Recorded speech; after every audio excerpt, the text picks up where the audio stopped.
5678님께서 보내주셨습니다. 번호가 참 좋네요.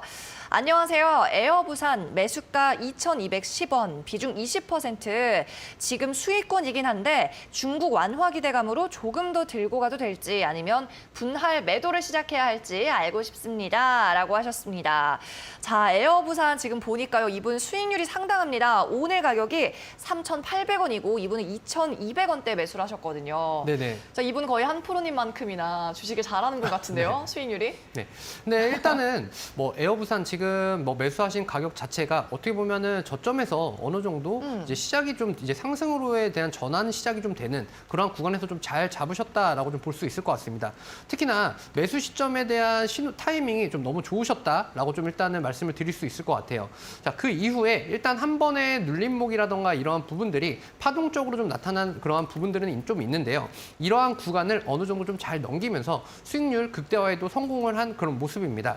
다만 에어부산 같은 경우에는 이제 중국발에 대한 이슈, 그다음에 일본 여행에 대한 이슈 이런 것들이 맞물려서 실적에 대한 그러한 부분들이 이제부터 서서히 좀 시작되는 그러한 시작이다라고 좀 보시면 될 것 같습니다. 그래서 어느 정도 저점에서 잘 진입하였고 그 진입한 시기와 타이밍이 좀 맞게 어느 정도 수급에 대한 이러한 받침들도 좀 있었기 때문에 지금부터는 어떻게 보면 수익에 대한 극대화 전략으로 좀 가시는 게 좀 좋으실 것 같습니다.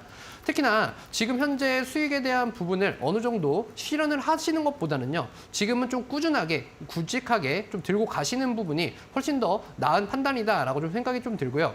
특히나 항공에 대한 부분과 그다음에 관광객에 대한 수요 이런 것들은 올해에 2019년도에 대한 그런 피크적인 부분을 좀 넘어서는 그런 한 해가 좀 될 수도 있기 때문에 특히나 동남아 쪽과 가까운 이런 일본 쪽, 중국 쪽 이런 관광객에 대한 수요 증가에 대한 부분들을 어느 정도 실적으로 좀 찾아갈 수 있는 그러한 형편성이 좀 마련될 것이다라고 좀 볼 수 있을 것 같습니다.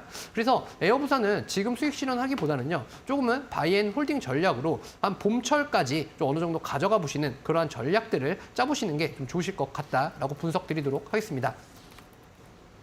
네, 매수 타이밍이 좋았다라는 평가. 에어부산 큰 수익 내셨는데 다시 한번 축하드리고요. 욕심은 조금만 더 내보자라는 말씀입니다. 일단 기간만 잡아주셨어요. 봄철까지는 조금 더 보고 그때 가서 수익이 더 극대화된다면 다시 한번 상담 요청해 주시면 되겠습니다.